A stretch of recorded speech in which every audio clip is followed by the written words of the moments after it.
So, আজি আমাৰ টপিকটো হৈছে ৰিপোৰ্ট ৰাইটিং। ৰিপোৰ্ট ৰাইটিং আমাৰ ইংলিছ পেপাৰত জেনেৰেলি 10 মাৰ্কছৰহে আমাৰ যোনখিনি ৰাইটিং স্কিলছৰ আণ্ডাৰত পৰে। চ' ৰিপোৰ্ট ৰাইটিংছখিনি আমি নিজৰ ক্ৰিয়েটিভ ইনপুটছ দি কেনে গোটেইখিনি লিখিব লাগে আৰু ৰিপোৰ্টছ ৰাইটিং লিখাৰ কিছুমান ফৰ্মেট আছে আৰু টাইপছ আছে। চ' সেই টাইপছখিনি কেনেকৈ ধৰণৰ ফৰ্মেটত লিখিব লাগিব, কোনটো ৰুলছ ব্যৱহাৰ কৰিব লাগিব, আজি আমি এই ভিডিঅ'টোত শিকিব পাম। So, first of all, report writing. আমি চাম what is report writing. Report writing actually কিয় কৰিব লাগে বা report writing আমাৰ meaning কি হয়? It is a brief account of an event or an incident that has taken place. It includes all the information, detailed information, facts and about the event. Facts and details about the event. It attempts to present the first-hand information about the incident or an event. So, আমি বুজিলো যে report writing দুটা প্ৰকাৰৰ হ'ব, event আৰু আমাৰ incident. চ' event আৰু ইনচিডেণ্টৰ যোনখিনি ঘটনা আমাৰ হৈছে, যোনখিনি ঘটনা সেইটো ইনচিডেণ্ট বা ইভেণ্টৰ লগত জড়িত আছে বা কিয় পাতিছে, ক'ত পাতিছে, কেনেকৈ পাতিছে, সেইখিনি গোটেইখিনি ইনফৰমেশ্যন আমি ৰিপোৰ্ট ৰাইটিঙত দেখা পাওঁ বা আমি ৰিপোৰ্ট ৰাইটিঙত আমি লিখিম সেইখিনি বস্তু। আৰু ইয়াতে আপোনাৰ গোটেই ফেক্টছ, ইনফৰমেশ্যন, ডিটেইলছ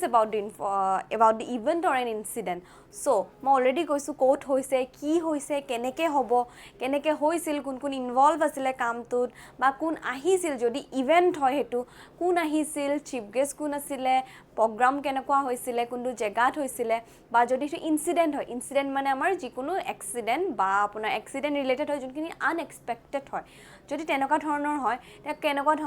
কোন আপোনাৰ ক্ৰিমিনেলছ ইনভলভ আছিলে বা পুলিচে কি ধৰণৰ ইনভেষ্টিগেশ্যন কৰিছিলে বা কেনেকুৱা ধৰণৰ ঘটনাত কিমানজন ইনজাৰ্ড হ'ল, সেইখিনি কিছুমান বস্তু আমি ৰিপোৰ্ট ৰাইটিঙত দিওঁ। চ' সেইটো আমাক first hand information of an incident or an event. So' first hand information মানে কি, আমি ৰিপোৰ্ট ৰাইটিংটো দেখিয়ে গম পাওঁ, আমি যদিও সেই মানুহগৰাকী আমি সেই ঠাইত নাই, আমি সেই ইনচিডেণ্টটো বা ইভেণ্টটো নিজৰ ফালৰ পৰা আমি যদি আমি উইটনেছ কৰা নাই, বাট ষ্টিল আমি সেই ৰিপোৰ্ট ৰাইটিংটো পঢ়ি লৈ আমি গোটেইখিনি এটা গ্লিমছ পাম, এটা আমি ইমেজ এটা ক্ৰিয়েট কৰিব পাৰিম যে সেই ঘটনাটো কেনেধৰণে হৈছিল বা সেই ইভেণ্টটো কেনেধৰণে আপোনালোকৰ পালন কৰা হৈছিল। চ' তাৰে আগতে আমি টাইপছ অফ ৰিপোৰ্ট ৰাইটিঙত চাম আমাৰ কি কি টাইপছ আছে। টাইপছ অফ ৰিপোৰ্ট ৰাইটিঙৰ আমাৰ দুটা প্ৰকাৰ আছে, এটা হয় ইনচিডেণ্ট অৰ এক্সিডেণ্ট, মই কৈছোঁ অলৰেডি, আৰু ইভেণ্ট অৰ চেলিব্ৰেশ্যন। ইনচিডেণ্ট অৰ এক্সিডেণ্ট আৰু ড'জ ৰিপোৰ্ট ৰাইটিং যোনবিলাক মানে আপোনাৰ হঠাৎ হয়, আমি আনএৱেৰ থাকোঁ। এক্সিডেণ্ট এটা যে কেতিয়াবা হ'ব, আমি কেতিয়াও প্লেন কৰি নাথাকোঁ যে আজি এক্সিডেণ্ট বা এনেকুৱা ধৰণৰ কিবা এটা ইনচিডেণ্ট হ'ব, সেইবোৰ আমাৰ আনএক্সপেক্টেডলি আমাৰ লাইফত আহে। চ' সেনেকুৱা ধৰণৰ কিছুমান ঘটনাৰ হ'লে আমি তাৰে ৰিপোৰ্ট ৰাইটিং লিখিম। আৰু লগতে ইভেণ্ট আৰু চেলিব্ৰেশ্যন। ইভেণ্ট আৰু চেলিব্ৰেশ্যন মানে আপোনাৰ স্কুলত যেনেকৈ ধৰক ৱৰ্ল্ড এনভাইৰনমেণ্ট ডে পাতিলে বা স্পৰ্টছ ডে চেলিব্ৰেশ্যন হ'ল, তেনেকুৱা ধৰণৰ কিছুমান আপোনাৰ চেলিব্ৰেশ্যন বা ইভেণ্ট যোনখিনি আছে সেইখিনি আমি ৰিপোৰ্ট ৰাইটিঙত লিখোঁ। তেতিয়া আমি সেইখিনি পঢ়ি গম পাওঁ যে সেইটো প্ৰগ্ৰামটো কেনেধৰণে পালন হৈছিল বা কোন কোন মানুহ আহিছিল তাতে বা সেই ইনচিডেণ্টটোত কেনেকুৱা ঘটনা হৈছিল। চ' এতিয়া আমি ইনচিডেণ্ট ৰিপোৰ্ট ৰাইটিঙৰ বিষয়ে বুজিম। Incident report writing. And incident report writing documents unexpected event to ensure safety and accountability.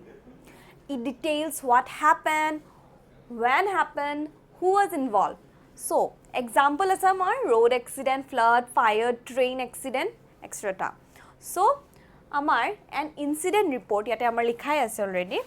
An incident report writing documents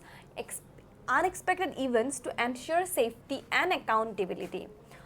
Ensure safety and accountability, সেইটো মনত ৰাখিব, আমাক অৱেৰ কৰে। ৰিপোৰ্ট ৰাইটিং আমি কিহৰ কাৰণে কৰোঁ, মই ফাৰ্ষ্টতে এবাৰ কৈছিলোঁ যে আমাক আগজাননী দিয়ে, আমাক আগজাননী নহয়, আমাক অৱেৰ কৰে বা ঘটনাটো কেনেকুৱা হ'ল। এতিয়া চাব, আমি যদি এক্সিডেণ্টৰ ওপৰত কিবা এটা ৰিপোৰ্ট ৰাইটিং দিওঁ কোনোবা এটা জেগাত ধৰক, তেতিয়া আমি গম পাম যে আৰু সেই এক্সিডেণ্টটো হৈছে আপোনাৰ ধৰক তাতে লিখা আছে ৰিপোৰ্ট ৰাইটিঙত হাই স্পীডৰ কাৰণে, মানে স্পীডত বাইকখন চলাইছিলে বা সেনেকুৱা ধৰণৰ কাৰণে এনেকুৱা কলিজন হৈ গ'ল বাছ আৰু বাইকৰ মাজত বা তেনেকুৱা ধৰণৰ কথা। সো আমি গম পাম যে স্পীডত আমি যিমানে যি হওক ড্ৰাইভিং কৰিব নালাগে সো সেইখিনি বস্তু আমি অৱেৰ হৈ গ'লো সো ৰিপৰ্ট ৰাইটিং এটা সেফটি মেজাৰ আমাক সেফটি মেজাৰ আমাৰ ওচৰত মেছেজ হিচাপে পঠালে সো ৰিপৰ্ট ৰাইটিং ওভাৰঅল এটা মেছেজ পঠাই বা কেনেকা ধৰণৰ ঘটনাটো হ'ল আৰু তাৰ জৰিয়তে আমি পঢ়ি লৈ আমি নিজকে নিজে সজাগ কৰিব পাৰিম বা আমি নিজকে নিজৰ সেফটি আমি মানে অৱেৰ হ'ব পাৰিম যে ঘটনাখিনি কি চলি আছিল হেতু সময়ত বিশেষকৈ ইনসিডেন্ট ৰিপৰ্ট ৰাইটিঙত সেইখিনি আমাৰ সহায় হয়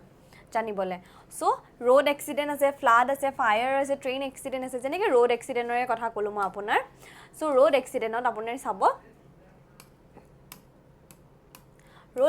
আপুনি চাব যে সেই ৰোড এক্সিডেন্টটো সেই ৰাস্তাটো চাগে বেয়া আছিলে বা তেনেকুৱা ধৰণৰ কিবা ঘটনা আছিলে বা স্পীড ড্ৰাইভিং আছিল তেতিয়া আমি গম পাম সেই ৰাস্তাখনত গ'লে বা আমি স্পীড ড্ৰাইভিং কৰিব নালাগে ঠিক তেনেদৰে ফ্লাডে কিমান ধৰণৰ আমাৰ অসমত কিমান বানপানী হয় আমি সেইটো গম পাম ক'ৰ পৰা হৈছে কেনেকৈ হৈছে বা মানুহবোৰ কেনেকৈ আছে আমি তাৰ মেজাৰ্ছ কি ল'ব পাৰোঁ আমি তেতিয়া সহায় দিব পাৰিম বা সেইখিনি আমি বস্তু ইনচিডেণ্ট ৰিপৰ্ট ৰাইটিঙৰ হেল্পত আমি তেতিয়া গম পাবলৈ সহায় হয় আমাৰ So, next to us our event report writing. An event report summarize an event including purpose, outcomes and key findings often with recommendation for future events. So, an event report writing মানে আমাৰ celebration ধৰক তেনেকুৱা ধৰণৰ যোনটো আমাৰ স্কুলতে পাতে বা নৰ্মেল এনজিঅ'ছ বিলাকে যোনটো চেলিব্ৰেট কৰে তেনেকুৱা ধৰণৰ কিছুমান প্ৰগ্ৰাম বুলি ক'ম আমি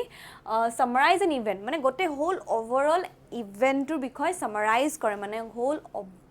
ইভেন্টটোৰ বিষয়ে আমাক থুলমূলকৈ এটা আভাস দিয়ে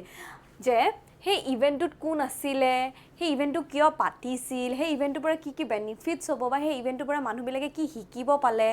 তেনেকুৱা ধৰণৰ কথা যেনেকৈ আপুনি এক্সাম্পল লওক ইয়াতে অলৰেডি আছে আমাৰ ৱৰ্ল্ড এনভাইৰনমেণ্ট ডে শিল্পী দিৱস ব্লাড ডোনেশ্যন কেম্প চ' ৱৰ্ল্ড এনভাইৰনমেণ্ট ডে যেতিয়া ৱৰ্ল্ড এনভাইৰনমেণ্ট ডে ওপৰত আমাৰ